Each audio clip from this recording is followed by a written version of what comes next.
Hey guys, Zukos here with you, and today I'm going to show you how to build a mob trap, which is really easy and is very good for your survival world. I'll show you what you're supposed to have. Let me just get rid of this. You need 2 blocks of any kind. On my survival world, I like to use cobblestone since I like to strip mine.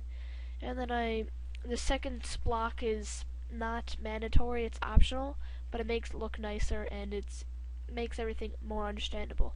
So if I were you, I'd get a second block that's not the same as the first one. You also need a slab of any kind, doesn't matter which one, obviously a bucket of water, and a few torches. Alright, to start off, we're going to build a 2x2 hole in the ground. This is where the mobs will fall and die. And next, we're going to want to build a huge tower up in the sky, just so we can build, we can build some. Now right here is, this just reminds me that the mobs will die here.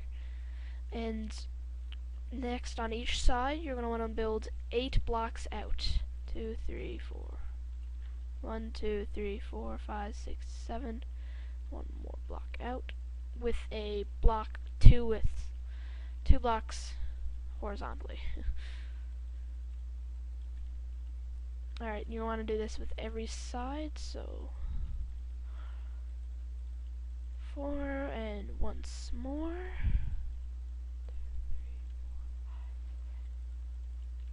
Alright, so now you got your little plus or X sign there.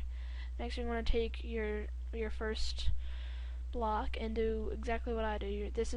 We're making the platform where the mobs will spawn.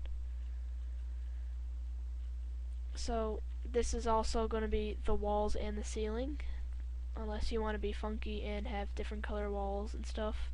But I like to use as much cobblestone as I can, just because, as I said before, I strip mine and there's a lot of cobblestone in my inventory that I just kind of want to use to build something. So I use it all of cobblestone and secondary wood. So you're sort of making like sideways stairs, I guess, if you look at it that way.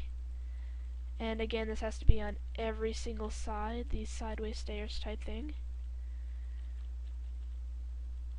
Alright, so now you got your plus or X with a little diamond thing there. Now next we're going to want to build the walls. So on each side, you're going to want to build 1 block out and then 1 block up.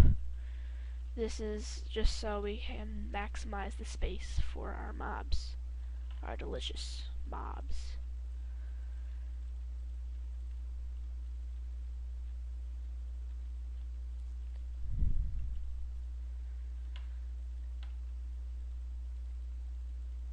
Alright, so now we got our walls here. This is the base of the walls. Next we're going to want to build the walls 3 blocks high all around. We need those 2 blocks so that the mobs can spawn and they won't get their heads stuck while they spawn. And those 2 blocks there, and the very top block is where we'll put our ceiling, so that mobs can spawn during the day. Now just wait for me to finish this, which should not take very much longer.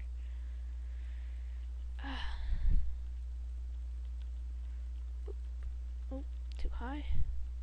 Alright.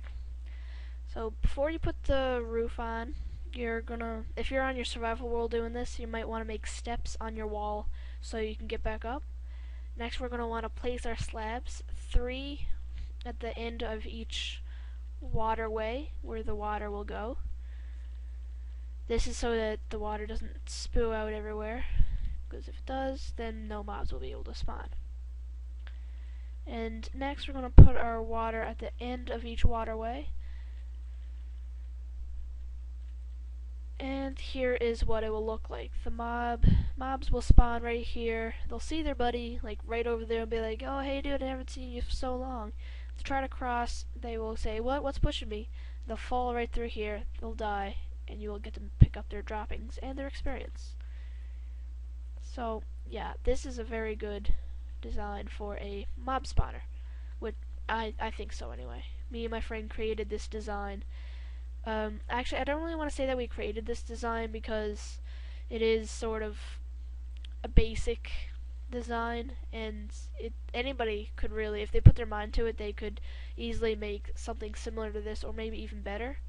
But me and my friend were just trying to build one like about a month ago, our very first mob spawner, and we tried out a few ideas. We didn't want to go on YouTube or anything because we wanted to build something of our own, and this was our final project. We didn't really want to use redstone or anything or pistons because we were noobs at that time.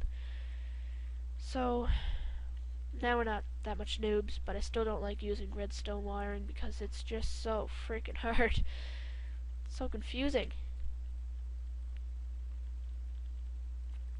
Also, what I like about this mob spawner is that on my survival world, I like to do pixel arts. You guys probably seen a few videos of my pixel arts on creative mode on a flat world. Anyway, on my survival world, I love to do pixel arts, and of course, I need black wool.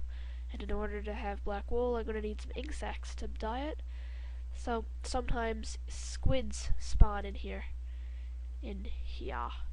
this area, in the water, and you get tons of ink sacs. But for those of you that don't do pixel arts, it could get annoying. But anyway, next we're going to delete our little walkway up, because now we're going to wait for some mobs to spawn. So we'll come on down here, mosey on down here, as my dad would say. And as you can see, this zombie is staying alive here, and so is that skeleton.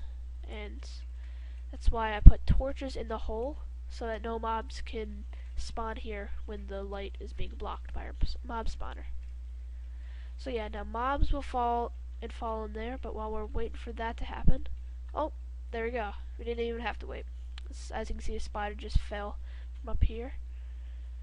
And there's nothing else up here. Oh, there's a creeper right there. I don't know if you can see him. He's glitching out a little bit.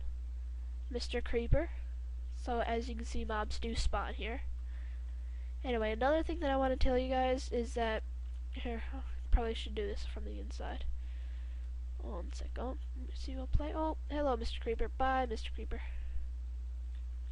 Alright, so if you want to make a 2x2 hole directly above that 2x2 hole, you can make another wall right above, and you can have a second mob spawner exactly like the one that's down there, but you can build it up here, and there'll be more mobs spawning. They will still fall through. You'll still have like the same waterway and all that leading towards the same death.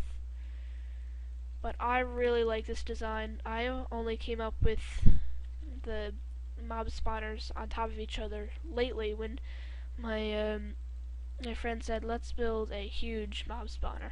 And I said, why don't we make more of the ones that we made? And then we built bigger ones. Let's say that. Don't want to get into too much detail, but as you can see, it does work, and if you follow this tutorial, it will work on your survival world too. If you have any questions or anything, I don't mind you guys inboxing me or anything like that.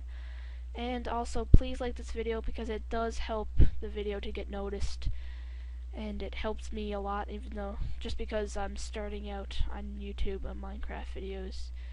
And of course it really helps me, but I don't want to be one of those guys on YouTube that just go asking for subscribes and likes. But I'm just putting it out there. Alright, so I guess I'll see you guys next time on another tutorial or me trolling. I don't know. See you guys.